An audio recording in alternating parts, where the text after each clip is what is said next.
এটা ভালো লাগবে, এটা এটা এটা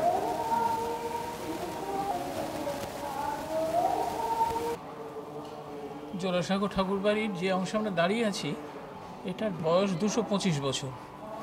আর রবীন্দ্র জন্মের সার্ধশতবর্ষ সামনে 2011, হাতে মাত্র 2 বছরের সময়।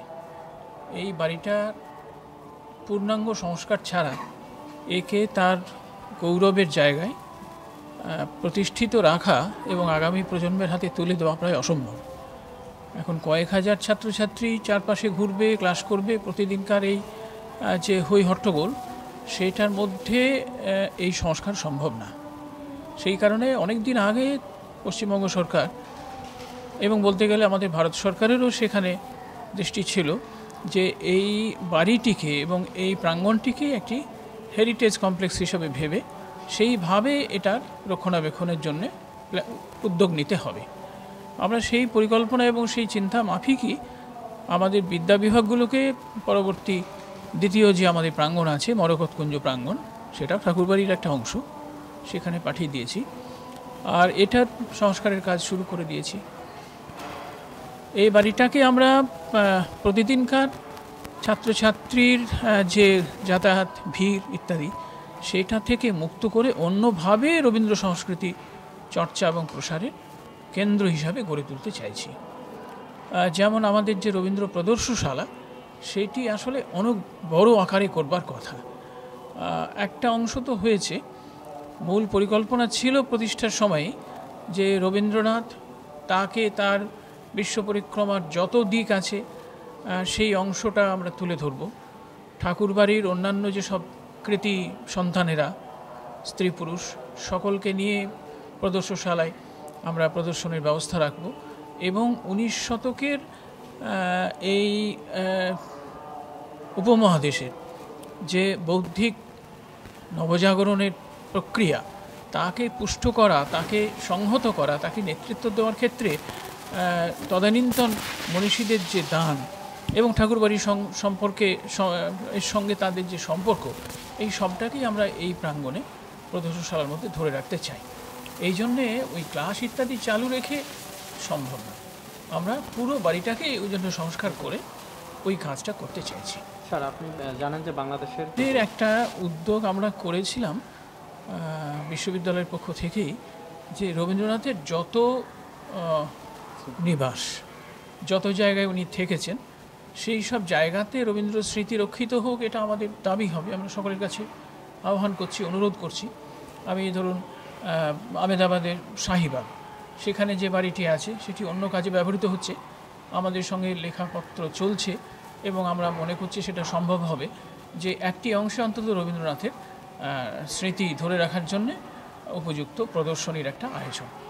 তেমনি আমি বলবো বাংলাদেশের যে সব জায়গায় রবীন্দ্রনাথের স্মৃতি জড়িয়ে আছে, সেখানে রবীন্দ্র স্মৃতি সুরক্ষিত হোক। আমাদের দিক থেকে কিছু করণীয় থাকলে আমরা সেখানে সহযোগিতা করতে প্রস্তুত আছি। আর আমাদের হয়তো যৌথ কোনো উদ্যোগ নেওয়া সম্ভব, যদি সুযোগ হয়, যদি প্রয়োজন হয়, আমরা উপযুক্ত কর্তৃপক্ষের সঙ্গে আলোচনা করেই সেই জায়গা সেদিকে আমরা যেতে পারি। বাংলাদেশের রবীন্দ্র ভবিষ্যৎ তো আমি মনে করি উজ্জ্বল। কেননা 19-20 শতক পেরিয়ে আসার পরে 21 শতকের আমাদের যে ভোগবাদী সভ্যতার উপদ্রব এবং সংস্কৃতিকে, প্রাচ্যের সংস্কৃতিকে ভুলিয়ে দেওয়ার যেসব প্রক্রিয়া চারদিকে আমরা নজরে দেখতে পাচ্ছি, তার হাত থেকে তো আমাদের বাঁচতে হবে। মানুষকে মানুষ হিসাবে বাঁচাতে গেলে আমার মনে হয় সবচেয়ে উজ্জ্বল যে অস্ত্র আমাদের এই উপদ্রবের বিরুদ্ধে, সারস্বত অস্ত্র, সে হচ্ছে রবীন্দ্রনাথ। সুতরাং রবীন্দ্র সংস্কৃতি প্রচার প্রসার এবং এইটার ভেতর দিয়ে আমাদের বাঁচার যে রসদ সংগ্রহ করা, তার জন্যই রবীন্দ্র চর্চার ব্যাপকতা দিনের দিন বাড়িয়ে তোলা দরকার। বাংলাদেশের জন্য তো খুবই স্বাভাবিক, তাদের মাতৃভাষার যে আবেগ, মাতৃভাষার মধ্য দিয়ে দেশকে ভালোবাসা, মানুষকে ভালোবাসার যে স্বপ্ন, দেশের মাটিকে, প্রকৃতিকে ভালোবাসার যে সুশিক্ষা রবীন্দ্র সংস্কৃতির মধ্যে ছড়িয়ে আছে, তার দিকে তাকালে তো মনেই হয় যে রবীন্দ্রনাথকে বাদ দিয়ে তো বাংলাদেশ নেই। রবীন্দ্রনাথকে বাদ দিয়ে বাংলার মাটি, বাংলার জল, বাংলার মানুষ, বাংলার ফল কোনোটারই যেন কোনো মূল্য নেই। তাকে বুঝতে গেলেও, দেশকে ভালোবাসতে গেলেও রবীন্দ্রনাথকে আমাদের পেতেই হবে। রবীন্দ্রনাথ এই অভিযোগ মানতে প্রস্তুত নই।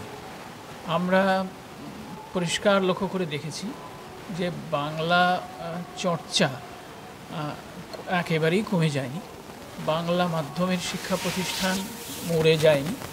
আমরা আসলে আমাদের বহুভাষিক সংস্কৃতির বৈশিষ্ট্যই এইটা যে আমরা অনেক ভাষা চর্চা করা, শেখানোর সুযোগ পাই, মাতৃভাষার বিনিময়ে নয়।